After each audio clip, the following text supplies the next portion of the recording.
నమస్తే, welcome to our channel. నేను సౌజన్య. ఎన్నికలు ఉన్నటువంటి నేపథ్యంలో ఆంధ్రప్రదేశ్ ఉన్నటువంటి రెండు ప్రధానమైనటువంటి పార్టీలు కూడా అటు వైసీపీ అలాగే ఇప్పుడు టీడీపీ రెండు కూడా మేనిఫెస్టోలని రిలీజ్ చేసేసాయి. సో రాబోయేటువంటి 5 సంవత్సరాలకు సంబంధించి ఎటువంటి హామీలు ఇస్తున్నాయి, ఏం చేయబోతున్నాయని ఇవ్వడం జరిగింది.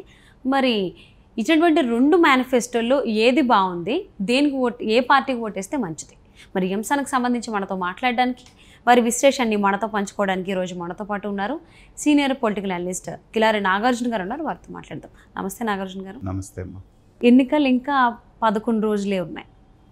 అంటే ఇంకొక నెక్స్ట్ డే మేనిఫెస్టోలకి సంబంధించి అంటే లైక్ ప్రచారంలోకి వెళ్ళలేం కాబట్టి అలా ఆ లెక్కను చూసుకుంటే 11 డేస్. మరి 11 డేస్లో చూసుకుంటే మేనిఫెస్టోస్ రెండు పార్టీలు రిలీజ్ చేసేసాయి. సో ఏ హామీలు ఇస్తాయని కూడా చెప్పడం జరిగింది. ఏ మేనిఫెస్టో బాగుంది అంటే ఏ పార్టీకి సంబంధించిన మేనిఫెస్టో బాగుంది? ఆంధ్రప్రదేశ్ ప్రజలు ఏ పార్టీకి ఓటేస్తే మంచిది? నా ఒపీనియన్ మీరు నిష్పక్షపాతంగా చెప్పమంటే రెండు మేనిఫెస్టోలు ఆంధ్రప్రదేశ్ని మరింతగా దివాళా తీయించడానికి పనికొచ్చే మేనిఫెస్టో లాగానే కనబడుతున్నాయి.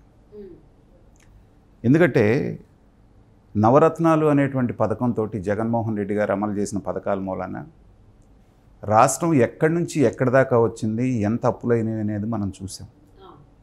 ఆ మాత్రం పథకాలు అమలు చేసినందుకే దానికి 3 రెట్లు పథకాలు నేను ఇస్తాననేటువంటి దానికి చంద్రబాబు నాయుడు గారు ముందుకొచ్చి ఆయన ప్రకటించడం అనేటువంటిది నాలాంటి వాళ్ళకి చాలా ఆశ్చర్యానికి గురి చేస్తుంది. జగన్మోహన్ రెడ్డి గారు అలాగే చేస్తాడు. ఎందుకంటే ఆయన నమ్మిన సిద్ధాంతం అదే. అభివృద్ధి అవసరం లేదు జనానికి, మనం నెల నెల ఇంత డబ్బు వాళ్ళకి చూపిస్తూ ఉంటే వాళ్ళు మనకే ఓట్లు వేస్తూ ఉంటారు. చంద్రబాబు నాయుడు హైటెక్ సిటీ కట్టి హైదరాబాద్ని డెవలప్ చేస్తే ఆయనకు ఓట్లు వేయలేదు. ఇక్కడికి వచ్చి అమరావతి అని చెప్పి మొదలుపెట్టి వేసినా కానీ ఆయనకు ఓట్లు వేయలేదు అభివృద్ధి చేసినా. కాబట్టి అభివృద్ధి అనేది నాకు ఓట్లు తీసుకురాదు కాబట్టి సంక్షేమమే నేను నమ్ముకుంటానన్నాడు. ఆయన అలాగే ఆలోచిస్తాడు.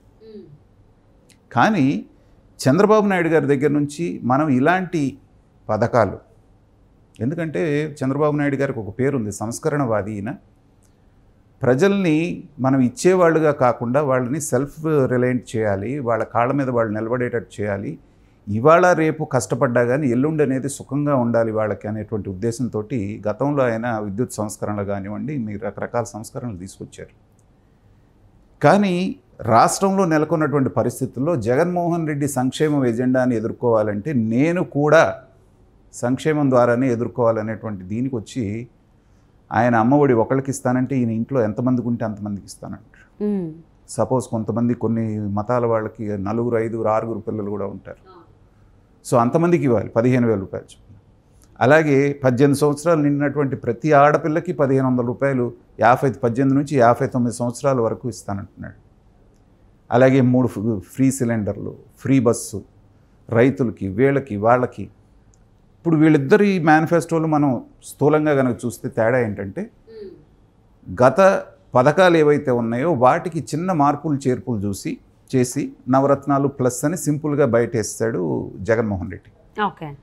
కానీ చంద్రబాబు నాయుడు గారు చేసిన ఎక్సర్సైజ్ ఏంటంటే తనకి గత ఎలక్షన్స్లో ఏ వర్గాలైతే దూరం అయినాయో, ఎందుకంటే మనందరికీ తెలుసు ఎన్టీ రామారావు గారు టైం దగ్గర నుంచి టీడీపీ అనేటువంటి పార్టీకి పునాదులే బీసీలు. బీసీల పార్టీ అనేటువంటి పేరు ఉంది తెలుగుదేశానికి. సో వాళ్ళలో నుంచి గొప్ప గొప్ప నాయకులు తెలుగుదేశం పార్టీ ద్వారా నేషనల్ స్థాయికి వెళ్ళటం కూడా మనం చూసాం. అలాంటి పార్టీ గత ఎన్నికల్లో ఈబీసీ రిజర్వేషన్ ఏదైతే ఉందో దాంట్లో 5% కాపులకు ఇస్తున్నాం అనేటువంటి కారణం కానివ్వండి, లేకపోతే జగన్మోహన్ రెడ్డి ప్రతి కులానికి నేను కార్పొరేషన్ పెట్టి మీకు బ్రహ్మాండంగా కిరీటాలు పెడతానని చెప్పడం మూలాన కానివ్వండి, ఆ సెక్షన్స్ అన్నీ కూడా చాలా వరకు తెలుగుదేశానికి దూరం అయినాయి బీసీలు. అందుకని ఈసారి బీసీలని టార్గెట్ చేస్తూ చంద్రబాబు నాయుడు ఆ దూరమైనటువంటి వర్గాలన్నింటినీ దగ్గర చేసుకోవడానికి అనేకమైనటువంటి వాళ్ళకి రాయితీలు ఇవన్నీ ప్రకటించడం జరిగింది. చేనేత కార్మికులకి, మత్స్య కార్మికులకి, తర్వాత ఆక్వా రైతులకి, రజకులకి, ఇలా పేరున. అలాగే రెండో వర్గం గత ఎలక్షన్స్లో 2019లో చంద్రబాబు నాయుడికి దూరమైనటువంటి వర్గం ఏంటంటే యూత్. మెగా డిఎస్సి ప్రకటించి ప్రతి నెల జనవరి 1వ తారీఖున నుంచి జాబ్ క్యాలెండర్ ఇస్తానంటంతో యూత్ విపరీతంగా జగన్మోహన్ రెడ్డి గారి వైపు ఆకర్షితులయ్యారు. కానీ వాళ్ళ ఆశలన్నీ కూడా నిరాశలైపోయినాయి. ఇంతవరకు ఒక్క డిఎస్సి ప్రకటించకుండా ఏదో లాస్ట్లో తూతు మంత్రంగా ఒకటి ప్రకటించారు 6,000 పోస్టులకి. అసలు జాబ్ క్యాలెండర్ని ఊసేలేదు. కానీ చంద్రబాబు నాయుడు గారు ప్రామిస్ చేసింది ఏంటంటే 20,00,000 ఉద్యోగాలు నేను 5 సంవత్సరాల్లో కల్పిస్తాననేటువంటి ఆయన ప్రకటన చేశారు.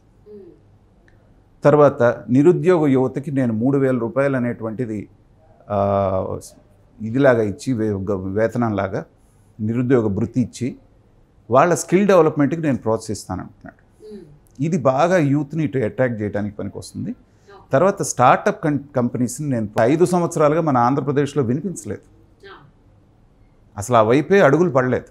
గతంలో 2014-19 మధ్యలో కొన్ని స్టార్టప్ కంపెనీస్ వచ్చినా కూడా పెద్ద కంపెనీసే పారిపోయినాయి, చిన్నవి ఇంకెక్కడ ఉంటాయి. తర్వాత డిమానిటైజేషన్ మూలన దెబ్బతిన్నటువంటి సెక్షన్ ఏదైతే ఉందో ఎంఎస్ఎంఈస్ అంటాం వాటిని, చిన్న తరహా పరిశ్రమలు, వాటిని మళ్ళీ నేను రివైవ్ చేసి వాటిని ప్రోత్సహిస్తాను అంటున్నారు.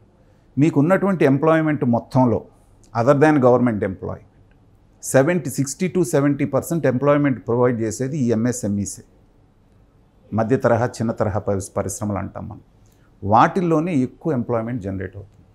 కాబట్టి దాన్ని ప్రకటించడం అనేటువంటిది చూస్తే ఈ రెండింటి మధ్యన ఉన్నటువంటి తేడా కనుక చూస్తే నక్కకి నాకులోకానికి ఉన్నంతగా మనకి భౌతికంగా కనబడుతుంది.